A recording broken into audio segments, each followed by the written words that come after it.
Muy buenos días, o buenas tardes, o buenas noches, dependiendo de la hora que estén viendo o escuchando esta ponencia. Soy Pablo Matas, naturópata acreditado por el Ministerio de Salud de Chile. Llevo 15 años dedicado a la práctica clínica, fundamentalmente de las medicinas de estilo de vida.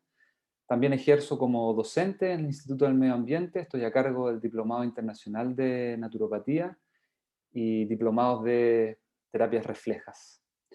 Hoy día vengo a hablarles de un tema muy interesante y apasionante y que probablemente sea una de las grandes revoluciones de este siglo y tiene que ver sobre la microbiota, lo que antes llamábamos flora intestinal.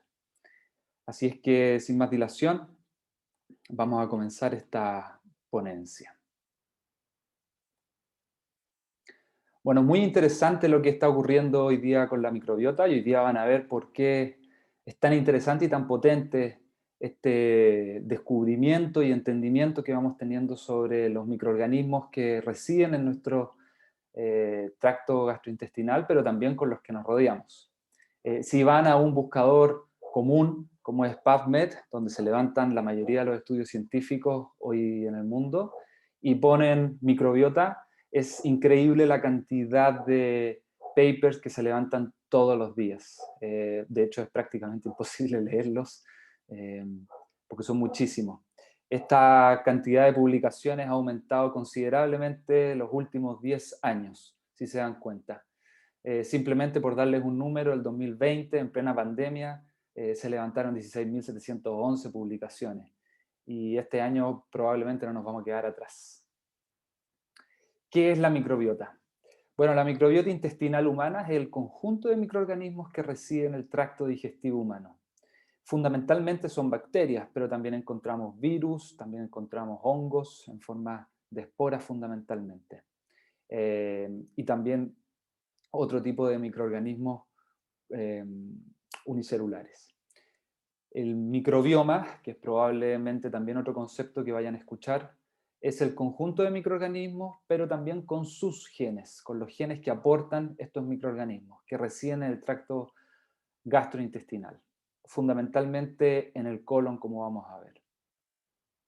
Es muy interesante porque aproximadamente, si es que agarramos toda la microbiota intestinal humana, aproximadamente vamos a llegar a unos 2 kilos de peso. Va a depender, por supuesto, del tamaño de la persona, la edad eh, y la estatura, pero no un número menor.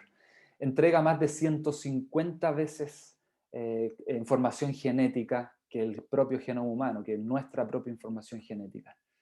Y estamos hablando aproximadamente de 3 millones de genes.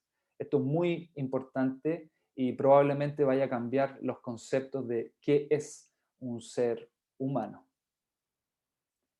Estamos hablando de cerca de 100.000 billones de microorganismos, más de 1.000 especies distintas y aproximadamente compartimos entre unas 150 y 170 especies fundamentalmente. Entre todos nosotros, generalmente un tercio de esta microbiota es igual al resto de los demás, pero los otros 2 tercios son totalmente personales, individuales. Y esto es muy interesante porque tenemos información muy específica sobre cada uno de nosotros. Pasa a ser realmente como una huella digital. Una revisión que se hizo el año 2016, se contaron aproximadamente la cantidad de bacterias que residen en el tracto gastrointestinal y fundamentalmente también en el cuerpo, en la piel y en otras mucosas, y se llegó a la conclusión de que prácticamente en número de bacterias somos igual que en número de células humanas. Y por eso les digo que esto es algo que da para pensar porque fundamentalmente el concepto que tenemos de seres vivos, que es esta organización de células, eh, hoy día entran al juego otras cosas más que células, sino más bien bacterias. Así es que el concepto de ser humano probablemente vaya a cambiar y por ende también toda nuestra fisiología, como hoy día nos vamos a dar cuenta. Eh, ¿Qué tipos de microorganismos son los que viven fundamentalmente en nuestro intestino? Bueno, principalmente son bacterias, ¿bien? eh, fundamentalmente Firmicutes y Bacteroidetes, es cerca del 90%. Después tenemos otros tipos de bacterias como las actinobacterias, donde se encuentran las famosas bifidobacterias, eh, pero el grosso de microorganismos tiene que ver fundamentalmente con Firmicutes y Bacteroidetes.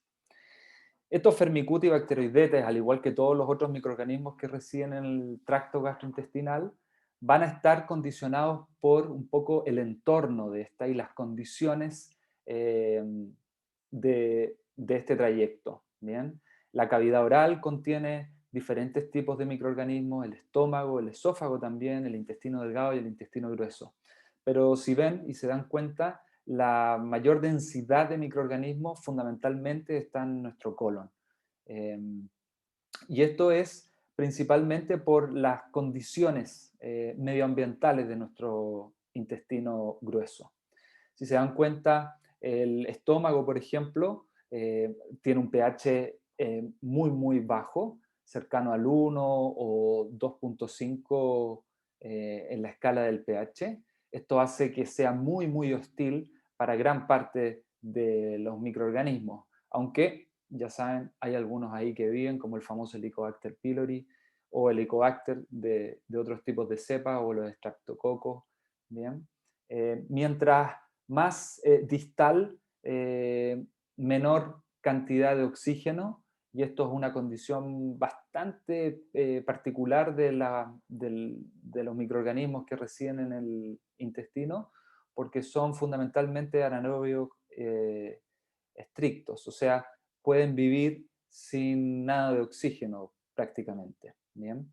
Las otras condicionantes tienen que ver con el pH. El pH tiende a ser bastante ácido, por ejemplo, en el estómago, y en el colon se estabiliza un poco, siendo aún así un pH ácido, pero nunca tan intenso como el estómago. Aunque podemos ver en la zona de la válvula ileocecal, donde se junta el intestino delgado con el intestino grueso en la zona del colon ascendente, como hay un particular pH ahí y es considerada una interfase, como una muralla que corta ciertos tipos de microorganismos y da condición específica a otro tipo de microorganismos. Así es que los tipos de familias del intestino delgado y el colon van a estar condicionadas fundamentalmente por este medio, ya sea el pH, la cantidad de péptidos antimicrobianos y la cantidad de oxígeno disponible en el lumen intestinal. Como ya les dije, las condiciones estas son muy particulares y fundamentalmente son especiales en el colon. Más adelante, aquí, vamos a ver, por ejemplo, cómo el intestino delgado tiene unas criptas muy bien marcadas, pero lo que tiene son las vellosidades. Esto sería el lumen intestinal por donde pasa la comida, ¿bien? Tiene una gruesa capa de moco, un moco no tan diferente al moco del colon, pero sí lo que vemos en diferencia es que hay una mayor cantidad de péptidos antimicrobianos. Estos péptidos antimicrobianos están secretados fundamentalmente por células específicas de las criptas, de la mucosa intestinal delgada, y esto hace que la cantidad de microorganismos sea considerablemente menor en comparación con la del colon, donde se mantienen estas criptas, pero las vellosidades disminuyen. ¿Por qué disminuyen las vellosidades o prácticamente desaparecen? Bueno, fundamentalmente porque en el intestino delgado es donde se da el proceso de digestión y absorción de nutrientes, por ende necesitamos mantener una mayor capacidad de superficie de contacto para poder absorber la mayor cantidad de nutrientes en el menor espacio posible. Las funciones colónicas no son especialmente absorción de nutrientes, sino más bien la absorción de agua y algunos otros oligoelementos o minerales específicos. Pero hoy día sabemos que gran parte de todos los productos que no se pueden digerir por las enzimas digestivas del páncreas fundamentalmente, o de la vesícula biliar, los ácidos biliares, que fundamentalmente son fibras, pasan al intestino grueso y terminan por ser fermentadas parcialmente por la microbiota intestinal. Y es aquí donde empezamos a entender la importancia de estos microorganismos y cuáles son las funciones que realmente desarrollan y condicionan la fisiología humana. Por supuesto, mientras más distal, como les decía, o sea, mientras más cerca del colon, la cantidad de oxígeno va disminuyendo y el tipo de bacterias se va concentrando en especies de bacterias anaeróbicas estrictas. Bien, aquí vemos una imagen, una ilustración sobre el intestino y intestino grueso fundamentalmente. Y entonces lo que quiero mostrarles aquí es que parte de nuestras barreras, o sea, de nuestro sistema de protección, son estos microorganismos. La luz intestinal es por donde pasan los desechos o la comida. ¿Bien? La primera capa externa de moco, que es un moco mucho más fluido, menos denso, es donde residen fundamentalmente las bacterias. ¿Bien? Así es que todos los microorganismos que entren desde el entorno, ¿bien? La primera barrera de contacto va a ser esta capa externa de moco que está atiborrada de microorganismos. Así es que nuestra primera barrera de defensa realmente son bacterias, son organismos, entre comillas, que no son parte de nosotros. Bien, después de este moco externo pasamos a una capa de moco interno. Este es un moco mucho más espeso. Aquí, si se dan cuenta, la cantidad de bacterias es prácticamente mínima. Hay algunas fotografías de microscopía electrónica muy bonitas, donde se pueden ver cómo ciertos tipos de bacterias pueden llegar a atravesar o internarse dentro de esta capa de moco interno. Pero la verdad es que la cantidad de péptidos antimicrobianos es muy baja, por ende se hace un entorno un poco hostil para estos microorganismos. Bien.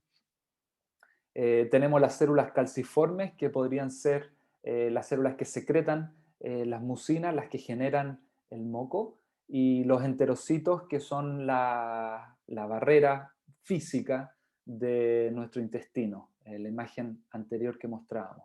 Estos son los que están en contacto directo entonces con esta capa de moco interno y luego posterior la capa de moco externo, que es un poco más fluida. Bien. Luego, bajo esta barrera física, vemos una barrera inmunológica, una barrera humoral, que tiene que ver con fundamentalmente el tejido inmune, donde se van a secretar las inmunoglobulinas de tipo A fundamentalmente, y donde se genera todo el proceso inflamatorio fisiológico, por supuesto, de nuestra barrera intestinal, que es la que va a terminar por proteger nuestra integridad. De alguna forma, hay que entender que donde más estamos expuestos a microorganismos es el tubo digestivo. Ingresamos comida diariamente, y no una vez, sino varias veces en el día.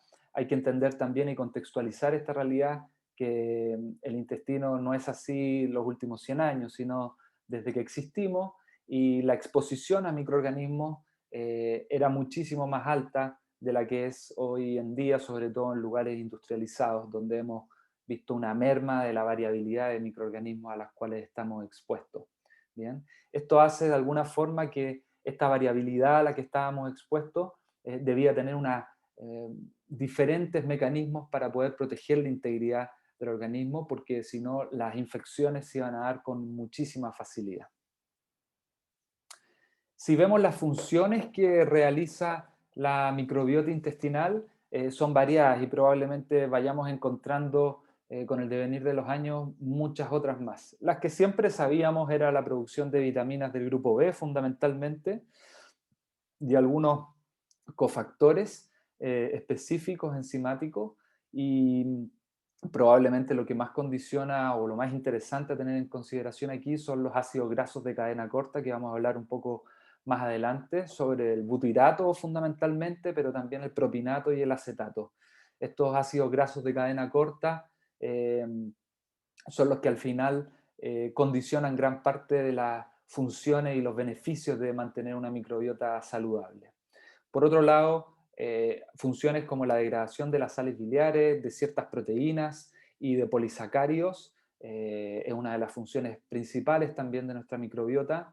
La protección, como ya hablábamos con anterioridad, contra microorganismos es eh, básica. De hecho, probablemente muchos de ustedes hayan tenido gente cercana que luego de un tratamiento con antibióticos o varios ciclos de tratamientos de antibióticos hayan generado infecciones en otros lugares como cistitis o cándida o sinusitis. ¿Bien? Esto es común básicamente por esta protección que les digo. Mientras la variabilidad de microorganismos sea menor y la densidad de microorganismos también sea menor, la barrera fundamental de protección contra aquellos disminuye y por ende la facilidad para generar infecciones es mucho más eh, directa. Por otro lado también, y probablemente también lo hayan escuchado, gran parte del tejido inmunológico, el 70% del sistema inmunológico reside en el intestino grueso fundamentalmente, como también en el intestino delgado. Y esto es por las razones que contábamos antes, ¿no? Es la primera entrada de microorganismos a través de la dieta, a través de el tacto y las manipulaciones que hacemos diariamente en nuestra boca, en nuestro rostro. Entonces es aquí donde nuestro sistema inmunológico aprende, madura, se entrena de alguna forma para poder generar una respuesta inmunológica acorde, efectiva, sobre fundamentalmente microorganismos que son nocivos para la salud. Así que gran parte de la forma como inflamamos, que es una de las funciones fundamentales del sistema inmunológico para llevar y montar una buena inmunidad, está condicionado por nuestro intestino y nuestra microbiota. Y otra de sus funciones que es interesantísima también tiene que ver con la síntesis de neurotransmisores y hormonas.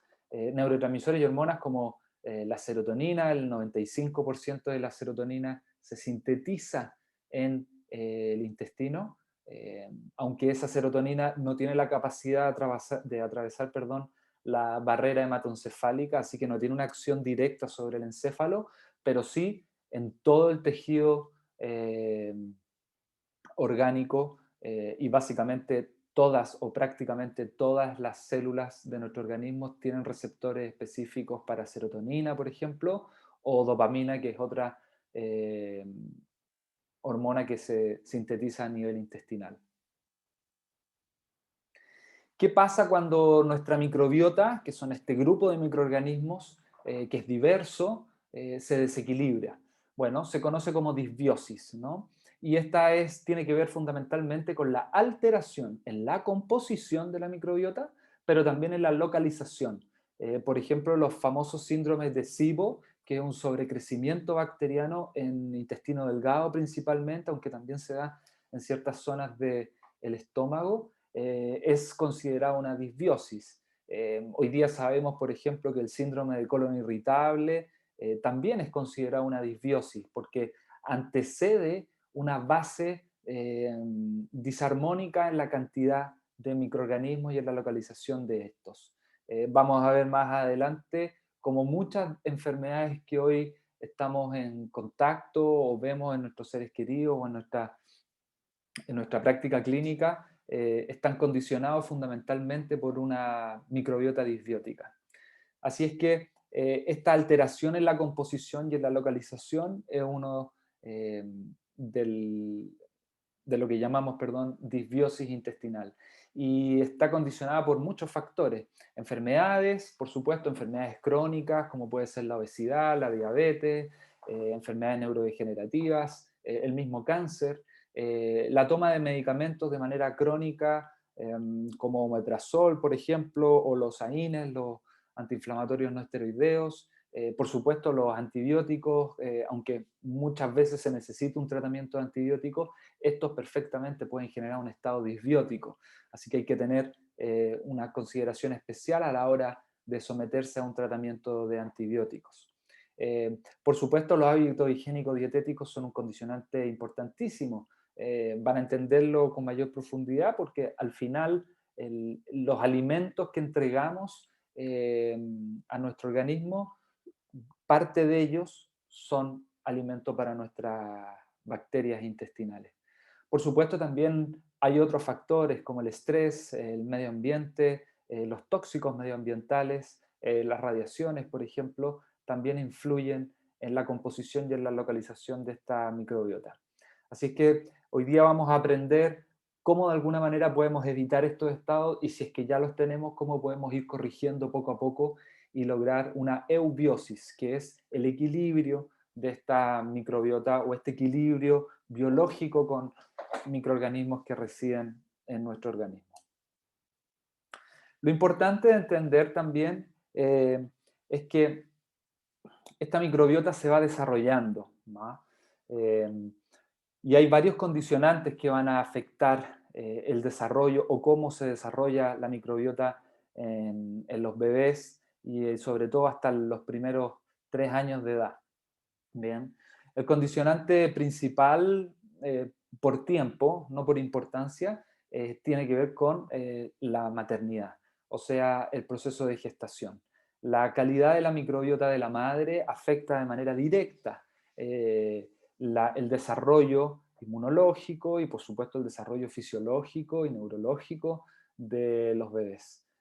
Infecciones como infecciones vaginales, vaginitis o periodontitis, infecciones en el área bucal, también pueden afectar de manera directa la microbiota y la fisiología del bebé.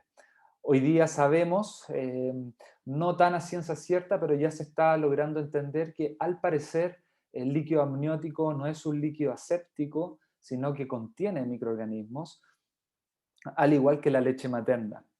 Al parecer, antes creíamos que estos dos líquidos eran totalmente asépticos, o sea, no tenían una carga microbiana. Y hoy día ciertas investigaciones están abriendo una nueva opción, una nueva forma de entender esto y al parecer contienen ciertos tipos de microorganismos y eso va a condicionar también el desarrollo fundamental en los primeros meses de vida de la microbiota del bebé. Hay un tema fundamental que tiene que ver la forma de cómo nacemos.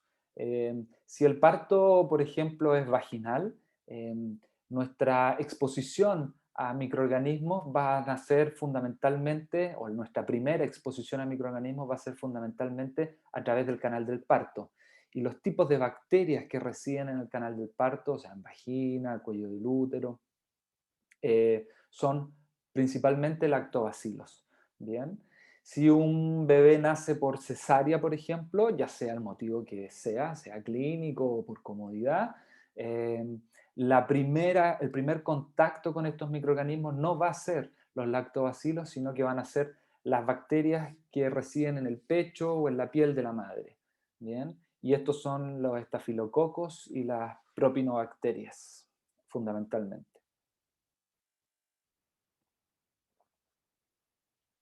Esto es un tema a tener en consideración y es bastante interesante. También tranquilizarlos por si ya están generando algún tipo de conclusiones. No quiere decir de que porque una persona haya nacido por cesárea nunca va a poder recuperar su microbiota. De hecho, lo que se está viendo es que sí, se recupera la microbiota, pero en algunos casos pueden haber factores que influyan o desencadenen ciertos errores en la respuesta inmunológica. ¿Bien? Hay diferentes abordajes que se están teniendo en consideración. Uno de ellos es utilizar gasas, por ejemplo, estériles y untar parte de la mucosa vaginal de la madre en el bebé una vez que haya nacido por cesárea, con cosa que se exponga directamente a estos microorganismos, los lactobacilos, y entonces su segunda exposición sean los estafilococos y las propinobacterias. Bien. Um, Otro condicionante importante en la constitución y en el desarrollo de la microbiota tiene que ver con la alimentación. Y por supuesto, los primeros 6 meses sobre todo, donde hay una lactancia exclusiva lactancia materna, por supuesto, exclusiva, va a entregar todos los metabolitos necesarios y nutrientes necesarios para poder ir desarrollando cierto tipo de bacterias, fundamentalmente bifidobacterias, lactobacilos y Bellonella. Bien. Lo que ocurre, por ejemplo, con las leches de sustitución, leches en polvo, porque la madre no pudo dar pecho, por supuesto han ido evolucionando brutalmente y de hecho están incorporando probióticos a este tipo de alimentos para evitar estos procesos que se dan de disbiosis o aumento de las probabilidades de generar alergias, eczemas, dermatitis, asma, rinitis y otro tipo de condiciones inmunológicas. Bien, pero hay que poner hincapié sobre todo los primeros 6 meses de edad y que se estimule una lactancia materna absoluta y luego ojalá alargarla, como dice la Organización Mundial de la Salud, cerca de los 2 años, ¿bien? Pero mínimo 12 meses, ¿ok? Por supuesto, dentro de este proceso se pueden dar enfermedades como infecciones y estos son otro de los factores que puede desencadenar o condicionar parte del desarrollo y la constitución de la fisiología humana y por supuesto de la constitución de la microbiota intestinal y es el uso de antibióticos. ¿Bien? El uso de antibióticos por diferentes tipos de patologías o uso de antibióticos de manera profiláctica muchas veces eh, hay que tenerlo en consideración. Para esto hay alternativas como el uso de probióticos específicos, de ciertas cepas específicos, como los Reuteris o ciertos tipos de bifidobacterias, eh, para evitar los posibles efectos secundarios asociados a la toma de antibióticos. Eh, y otros condicionantes están, por supuesto, lo que ya les contaba, el tema de la lactancia, hay una carga genética inevitable, aunque ya sabemos que esa carga genética está condicionada por un entorno, así que tenemos que dar de alguna forma las condiciones bioquímicas y metabólicas para que esos genes se expresen. Si mantenemos una lactancia profunda, materna, evitar las exposiciones a tóxicos los primeros 6 meses, o mantener una zona hiperhigienizada, de hecho puede dar peores resultados de lo que esperamos. Eh, y los otros factores tienen que ver con después de los 6 meses, que es cuando se empiezan a incluir los alimentos sólidos. Hay otro tipo de cepas como los Bacteroidetes y los Clostridium, que son los que van a empezar a aumentar. Y estos vamos a ver un poco más adelante cómo la alimentación condiciona en gran parte el tipo de variabilidad y densidad de microorganismos. Bien. Y desde el primer año hasta el tercer año es donde ya la microbiota se estabiliza, ¿bien? Mantiene un abanico amplio de microorganismos y un desarrollo, una densidad en cuanto a su desarrollo también alta, siempre y cuando se estimulen estos procesos que están asociados al desarrollo y a la constitución de la microbiota. Como les contaba antes, la leche materna estimula los bifidobacterios brevis, los bifidobacterios adolescentis y los bifidobacterios bifidum, ¿bien?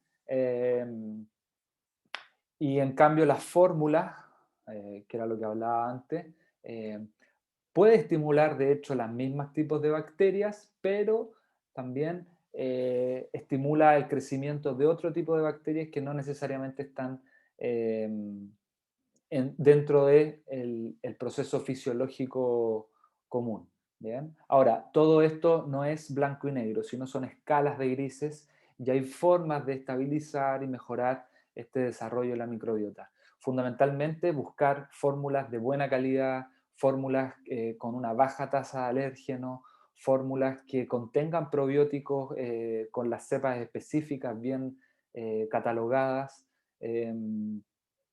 Y dentro de todo, si es posible, el consumo de leche materna es fundamental.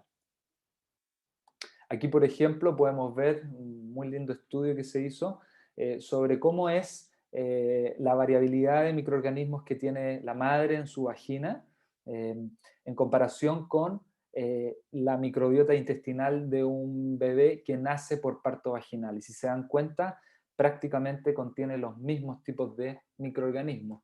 En comparación con esta, donde vemos cómo es la microbiota de la piel de la madre y un bebé que nace por cesárea, cómo se parece brutalmente esa microbiota a la piel de la madre. Como les decía, esto no es un condicionante para toda la vida, pero sí puede afectar de alguna u otra manera el desarrollo inmunológico, que es el primer año de vida donde se desarrolla en profundidad toda la inmunidad innata y por supuesto la adaptativa. Aquí también tenemos otro estudio como habla de bebés que han sido tratados con antibióticos, cómo varía profundamente la composición de los microorganismos, ¿bien? En fases, por ejemplo, aquí hay un grupo de control y aquí está el tratado en 4 y 8 semanas, ¿bien?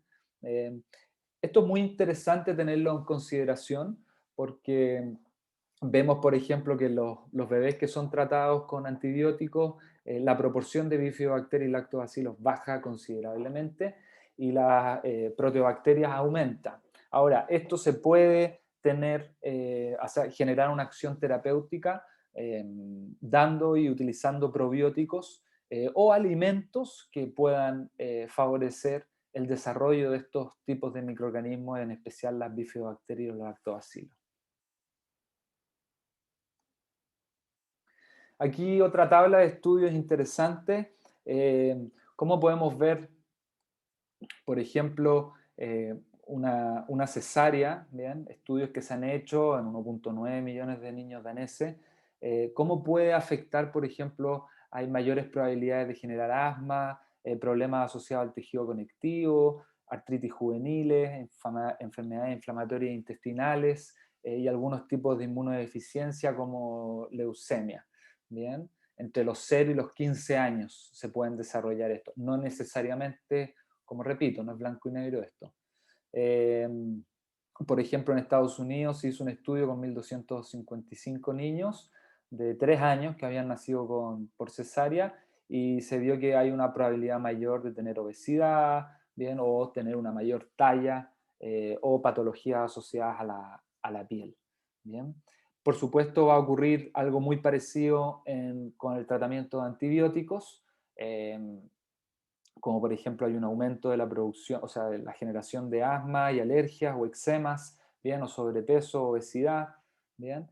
Así que hay que tener bastante consideración con estas cosas, sobre todo para mantener acciones terapéuticas o profilácticas si es que se van a generar estas intervenciones como una cesárea que muchas veces es necesario o el tratamiento de antibióticos que también lo es, bien.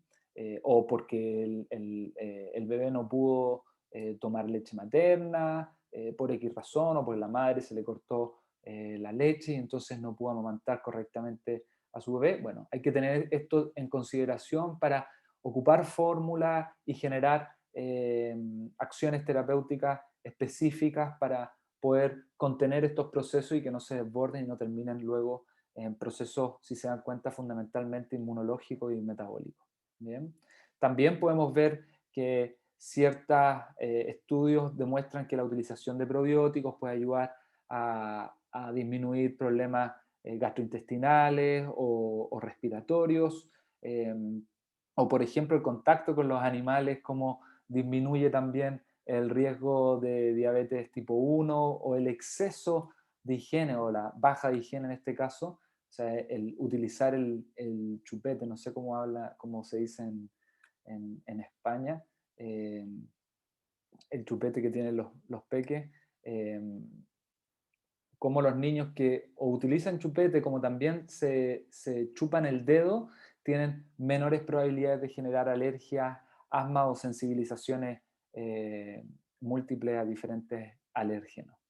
Eh, y esto tiene que ver fundamentalmente cómo se va desarrollando esta microbiota y la variabilidad de microorganismos que vamos incorporando a, a nuestro intestino. De hecho, no lo tengo acá, pero hay imágenes muy interesantes sobre comparativas, sobre, por ejemplo, tribus en el Amazonas o en África. La variabilidad de microorganismos es bestialmente diferente a, por ejemplo, una persona en Nueva York o en París o en Madrid, que son lugares industrializados y que hay un menor exposición a estos tipos de microorganismos, fundamentalmente a través de la comida, del suelo o de la superficie a las que estamos en contacto. Así es que podemos entonces deducir que la variabilidad interindividual desde el nacimiento hasta los 3 años va decreciendo, ¿bien? Pero la diversidad de microorganismos va aumentando hasta los 3 años, que es donde se estabiliza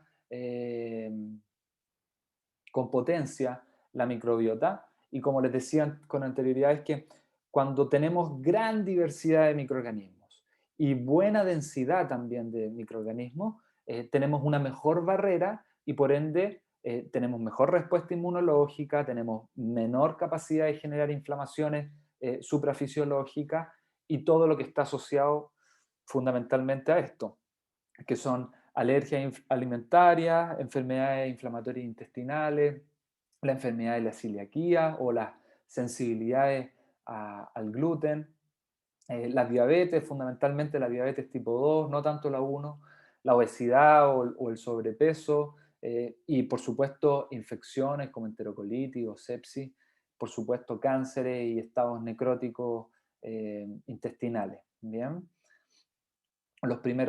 Hasta los primeros 3 años.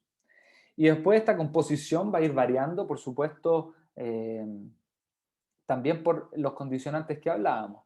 El tema del parto, la lactancia, los alimentos con fórmula, el tipo de alimentos que entregamos, alimentos sólidos me refiero, si entregamos alimentos de buena calidad, alimentos limpios, no procesados ni industrializados a nuestros bebés, va a considerar un cambio importante en nuestra microbiota y por supuesto en el desarrollo fisiológico. Bien. La malnutrición o el tratamiento de antibióticos también tenemos que tenerlo en consideración durante toda la vida, pero fundamentalmente en los primeros años más aún. ¿Bien? Y luego de la adultez, ya hacia la tercera edad, lo que va ocurriendo es un poco lo mismo que ocurre con los neonatos o los recién nacidos, que la variabilidad empieza a disminuir y la densidad de microorganismos también empieza a disminuir. Por ende, también estamos expuestos a los procesos que están asociados con el envejecimiento, inflamación, mayor capacidad de generar radicales libres o de contener el exceso de radicales libres, y esto cómo se asocia directamente con enfermedades neurodegenerativas. Así que son temas sumamente interesantes a tener en consideración en la consulta y por supuesto en la salud en general, no solamente para profesionales de la salud. Otro tema interesantísimo, no lo vamos a ver en profundidad porque no da el tiempo, es los diferentes ejes que se están estudiando asociados a la microbiota intestinal. Hoy día está más que de moda y conocido el eje intestino-cerebro, ya hace varios años que se está estudiando. No se comprende en su totalidad y probablemente bastante poco de lo que vayamos a comprender en los años que vienen, pero sí podemos eh, eh, de alguna forma asegurar de que nuestro intestino, por diferentes vías como pueden ser la circulación sistémica, también, por ejemplo, endocrina o neurológica a través de los metabolitos como el triptófano, ¿bien? Vamos influyendo de manera directa sobre el intestino y nuestro intestino va influyendo de manera directa también sobre nuestro cerebro, ¿bien? Hay un nervio, de hecho, que es el que conecta como una forma, yo llamo como una autopista, y es el nervio vago, el décimo par craneal, que conecta directamente todas las funciones del encéfalo con las funciones cardiorrespiratorias, por supuesto, pero también intestinales. Y a tener en consideración que un punto no menor, y es que el sistema digestivo tiene su propio sistema nervioso, el sistema nervioso entérico, es un sistema prácticamente autónomo en general, en comparación con los otros sistemas, como el sistema periférico, y la cantidad de información, o sea, perdón, de tejido neuronal que tiene el sistema entérico es como si juntáramos todos los tejidos periféricos nerviosos de nuestro organismo. O sea, es una masa bastante importante de tejido nervioso, y esta, por supuesto, va a tener contacto y va a influir de manera negativa o positiva sobre las funciones superiores nerviosas. ¿Bien? Y como les decía, fundamentalmente por la producción de neurotransmisores o metabolitos neuroactivos. De hecho, el famoso butirato, que es este ácido graso de cadena corta, que tiene la capacidad de atravesar la barrera hematoencefálica, que son estos de acá, en comparación, por ejemplo, con el triptófano, que sí no tiene la capacidad, perdón, la serotonina no tiene la capacidad de atravesar la barrera hematoencefálica, así que tiene acciones sobre el tejido periférico y otros tejidos orgánicos. Bien. Lo que sí sabemos sobre el eje intestino-cerebro es que los estilos de vida son prácticamente los condicionantes más potentes. Nuestra dieta, nuestra información genética y, como les decía anterior, la epigenética, o sea, lo que se manifiesta sobre el gen, fuera del gen, eh, la forma como nacemos, si es por cesárea o por parto vaginal, el entorno como medio ambiente, como tóxicos medioambientales, como poluciones, como la cantidad gigantesca de xenobióticos a los que estamos expuestos, por supuesto las drogas que utilizamos como medicamentos, sobre todo a largo plazo, o el uso de antibióticos, y nuestra actividad física van a ser de los grandes condicionantes de manera positiva sobre nuestro eje intestino-cerebro. Por supuesto, también la forma como comemos, qué escogemos al comer, nuestras herramientas cognitivas, nuestro desarrollo cognitivo, el estrés crónico, que hoy día sí que también se puede considerar una pandemia, y nuestras relaciones interpersonales, como también los estados de alerta, de miedo, rabia o ansiedades, van a ser unos condicionantes muy potentes y probablemente poco descritos, porque no los entendemos a cabalidad aún, pero ya hay autores que hablan sobre que uno de los condicionantes más importantes sobre las disbiosis intestinales están asociados a las capacidades más bien simbólicas o de relaciones interpersonales o del manejo del estrés que tenemos, por cómo hemos ido generando la sociedad y la relación asociado con ella. Hoy día podemos también tener en consideración que, por ejemplo, un síndrome de colon irritable es una manifestación muy clara sobre este eje intestino-cerebro, también muchas úlceras y acidez por estrés, ni hablar de las ansiedades, ni del estrés, ni de los desórdenes psiquiátricos, que hoy día ya se están haciendo estos links y podemos entender, por ejemplo, que una persona con depresiones endógenas o bipolaridad o esquizofrenia o enfermedades neurodegenerativas también, o personas que padecen dolor crónico persistente, eh, tienen un estado de disbiosis intestinal profundo. Lo que sí no tenemos en cuenta o no sabemos, la verdad, es qué es primero, el huevo o la gallina. Si es realmente la microbiota la que desencadena estados psicoemocionales o problemas asociados a la ansiedad o a los síndromes de colon irritable o a las enfermedades neurodegenerativas, o, o es al revés, si son las enfermedades neurodegenerativas, el dolor crónico, los desórdenes psiquiátricos, psicoemocionales, los que generan la disbiosis. Eh, Hoy en día no lo sabemos, pero sí sabemos que influyen y se influyen. Por ende, es ahora con mayor fuerza hay que tener en consideración que los tratamientos médicos deben ser interdisciplinares, y se deben abordar todos los aspectos del ser humano si es que queremos lograr restablecer el equilibrio dinámico que es lo que llamamos salud. La obesidad también hay marcadores muy específicos microbianos asociados a la obesidad, una baja de butirato, una baja de acetato, un aumento, por ejemplo, de la trimetilamina, un aumento de los indoles, de los metanos, que son gases que se producen en las partes distales del colon. eh, y por supuesto el uso de drogas también condiciona de manera directa la cualidad y la constitución de la microbiota. Así que hay que tener bastante consideración cuando uno ve estos pacientes, porque probablemente el dolor no es exclusivamente un problema asociado al sistema nervioso, sino también pueden haber factores que pueden estar asociados a la microbiota.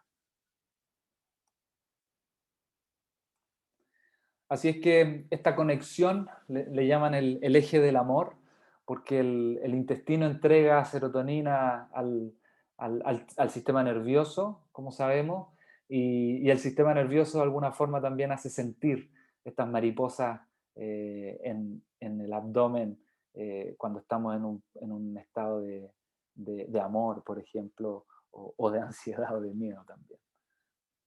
Así que este eje es muy, muy interesante y probablemente vamos a saber cada vez más sobre ella.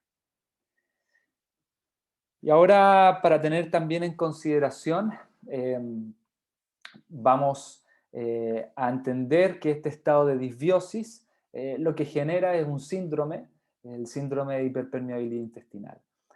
Si estamos en simbiosis o en eubiosis, o sea, en equilibrio con los microorganismos, todas nuestras funciones inmunológicas van a darse de manera correcta, la inflamación va a estar dentro de los procesos fisiológicos y de los estándares fisiológicos, eh, por ende, todos los inmunoglobulinas, células T específicas, células B específicas, se van a secretar y van a generar sus estímulos de manera adecuada. Si es que los condicionantes que ya hemos hablado, como la dieta, el uso de drogas, una alimentación inadecuada, mantener estados de estrés crónico durante mucho tiempo, el tipo de parto, el uso de drogas, antibióticos, eh, puede ir deteriorando este equilibrio microbiano y empieza a generarse un proceso de depresión de la densidad de microbiota.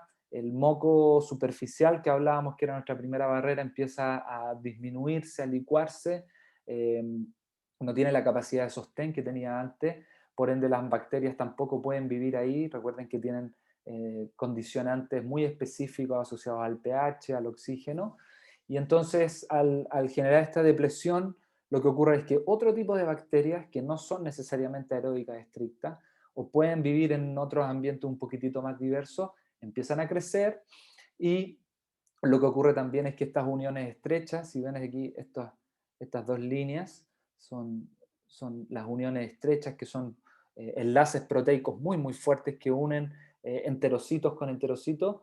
Al bajar la densidad de la mucosa, al bajar la variabilidad de microbiota, estas uniones estrechas lo que ocurre es que se rompen, y al romperse, la capacidad que tiene este intestino de ser selectivamente permeable, o sea, decir, tú pasas y tú no, pierde esa selectividad, y entonces empiezan a pasar alimentos, por ejemplo, o metabolitos que no están totalmente digeridos. Pueden pasar también, traslocarse microorganismos directamente, y esto genera una reactividad inmunológica muchísimo más potente, eh, y es lo que se entiende hoy día como parte de las piedras angulares asociadas a la autoinmunidad.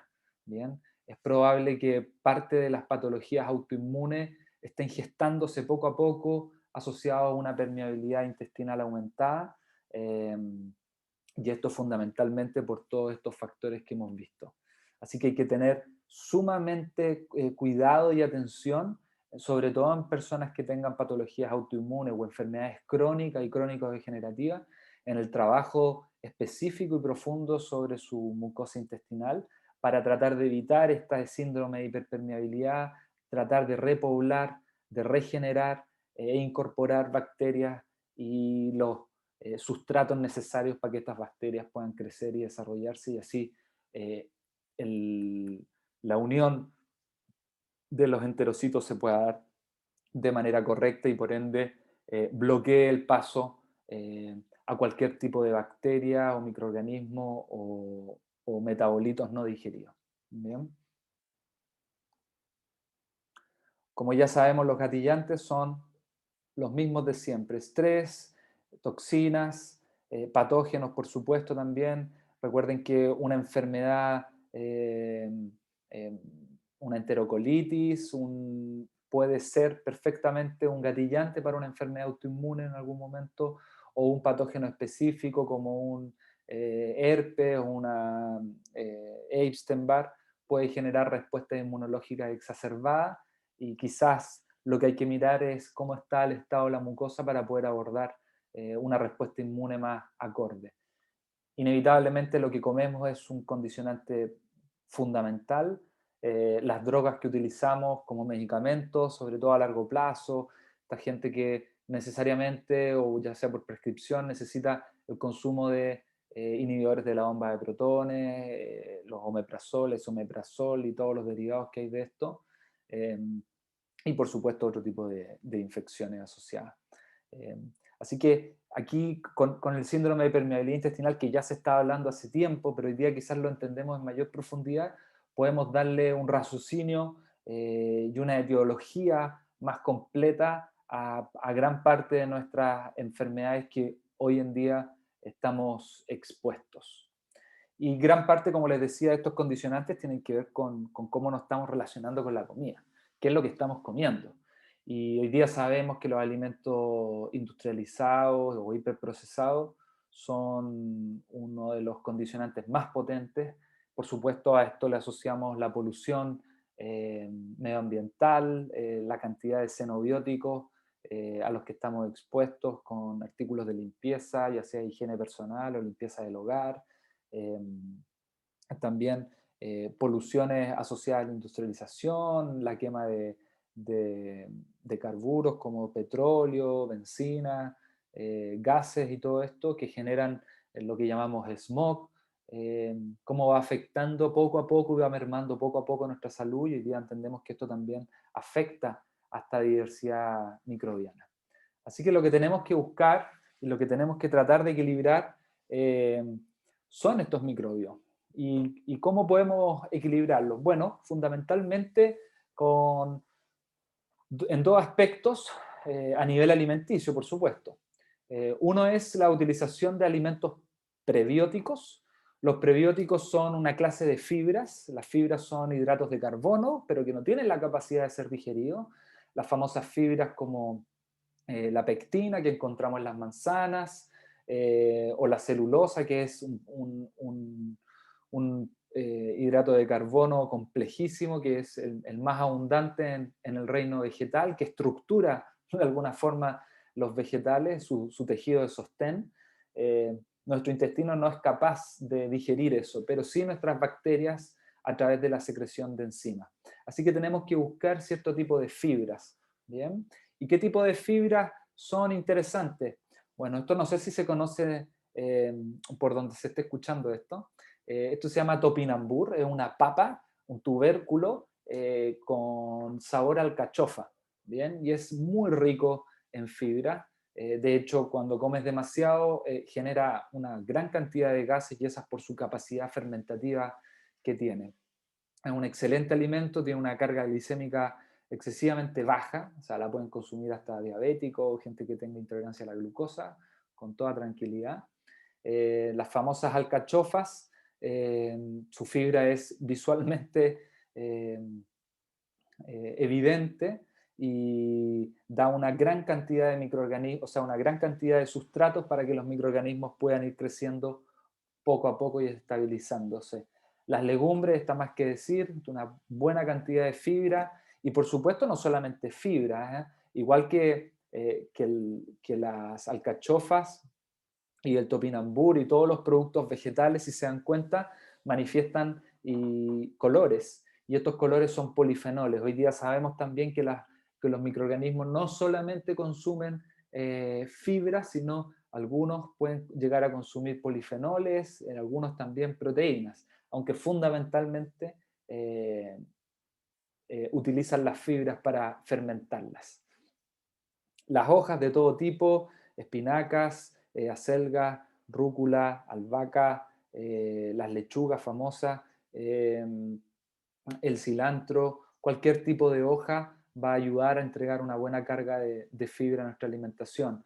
La manzana, la pectina, tan adorada por los naturópatas antiguos también, es una excelente fuente de fibra, como también la de los berries, sobre todo los cranberries o los arándanos también, que contienen fibras que tienen cualidades solubles e insolubles. También hay que recordar que las fibras las podemos dividir en dos grupos. Un grupo que se puede disolver en agua, estas son las fibras solubles en agua, que una de las famosas es la chía y la linaza, que contienen gran cantidad de fibras solubles. Cuando las dejamos remojando generan esta especie de moco. Bien, esto es porque se pueden disolver en esta agua, son fibras mucho más suaves y que las bacterias les encanta, de hecho. Y por otro lado tenemos las fibras insolubles, que tienen que ver fundamentalmente con las celulosas, ¿ya? Estas fibras que son literalmente leña microscópica, ¿bien? Y esas fibras lo que tienen la capacidad es de aumentar de tamaño porque incorporan agua, casi 20 veces su peso, y entonces tienen efectos muy interesantes a nivel del tránsito intestinal, de aumentar el bolo fecal y mejorar el tránsito por ende, ¿ya? La chía y la linaza entonces son excelentes fuentes de fibras solubles, al igual que los arándanos, por ejemplo. Y después, en general, los frutos secos, porque tienen cualidades leñosas, ¿no? Todos los frutos secos vienen con una capa de fibra importante y estos también se beneficia la microbiota. Y por otro lado, tenemos los alimentos probióticos. ¿Bien? En esta ocasión no voy a hablar de probióticos como suplemento porque tendríamos que ahondar y profundizar muchísimo más en los conceptos asociados a las características que deben tener los probióticos de uso clínico, pero sí podemos incorporar alimentos probióticos. Estos son alimentos que están fermentados de manera de lactofermentados fundamentalmente y que entregan microorganismos de manera inespecífica, son como alimentos probióticos de amplio espectro, ¿no? Entregan diferentes cepas y con unas densidades de microorganismos bastante interesantes y todas las culturas europeas, asiáticas, americanas, africanas, contienen sus propios alimentos fermentados dentro de su cultura culinaria las salmueras famosas, los pepinillos y todos los fermentados clásicos de los países nórdicos, por ejemplo, los famosos yogures, ya sea yogur griego o el yogur natural de toda la vida, de gran parte de Europa del Este y parte de los países del Mediterráneo, como los kefir también, famosos en Bulgaria, con una cantidad de microorganismos muy, muy interesantes. Estos son de los alimentos probióticos que más tiene estudio, igual que los yogures comunes. Eh, y en particular el kefir de leche, leche entera y leche de buena calidad genera una cantidad de ácidos lácticos y ácidos acéticos muy interesantes que ayuda a acidificar el intestino y por ende da un entorno propicio para generar mayor cantidad y variabilidad de bacterias. El kefir de agua también se llaman tíbicos, es una especie como kombucha que también podemos encontrar, eh, muy parecido al vinagre, muy parecido a la sidra de alguna forma, se hacen con fruta y jugos de fruta o infusiones de fruta junto con esto y un poco de algún tipo de monosacario para poder dar de alimento a estos microorganismos. El chucrut famoso, chucrut fermentado, que es básicamente repollo con sal y algunas semillas de kímel o comino o semillas de mostaza también. Son lactofermentados muy, muy interesantes con un nivel de tolerancia digestiva muy alto. Así que pueden ser alimentos que incorporen de manera diaria perfectamente a su dieta, siempre y cuando sean tengan un estado digestivo más o menos equilibrado, eh, porque hay algunos de estos tipos de fermentados que en algunos casos pueden generar mayor cantidad de producción de gases. Bien. El kimchi famoso de los coreanos, que es una especie de chucrut, eh, pero que tiene una cantidad de ají, ajo y jengibre hecho pasta, que es eso rojo que ven ahí, y se deja fermentar normalmente en potes de cerámica bajo tierra y luego se come, es muy, muy común en todas las comidas coreanas, eh, el consumo de kimchi como aperitivo, de hecho. Hay que también tener en cuenta que los fermentados tienen una cantidad de enzimas digestivas fundamentalmente muy alta, entonces son excelentes aperitivos, excelentes estimulantes de los jugos digestivos por su sabor ácido también, ayuda mucho al proceso digestivo en sí mismo, aparte de entregar microbios y por supuesto las enzimas que favorecen aún más todos los procesos de digestión. El miso, la pasta de soya fermentada con koji, que es un hongo, una levadura, la verdad.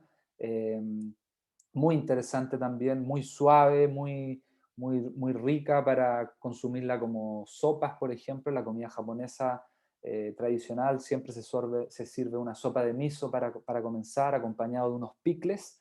eh, y esto favorece también y estimula los procesos digestivos, una antesala, es un aperitivo excelente para comenzar a comer. Y por supuesto entrega gran cantidad de microorganismos. Y la famosa kombucha, que hoy día está muy en boda, eh, por lo menos en América muchísimo, se consume mucho, mucha gente está haciendo kombucha en sus casas, es muy fácil de hacerla también, es el famoso hongo del té, y también es un fermentado que se hace con levaduras, em, que se genera un SCOBY, que es como una gama, una estructura de polisacáridos bastante dura que queda en la superficie del té, flotando, y va acidificando el té y llevándolo cada vez más a un sabor muy parecido a la sidra, muy parecido a un vinagre dulce, ¿bien? Como un vinagre de manzana o un vinagre de sidra de manzana más bien dulce, muy refrescante, también muy rico en enzimas, con una cualidad acidez importante y también son excelentes aperitivos digestivos. Y bueno, hemos llegado al final. Espero que le haya sido de provecho. Muchas gracias nuevamente a los organizadores del Congreso Iberoamericano de Naturopatía. Agradezco la invitación.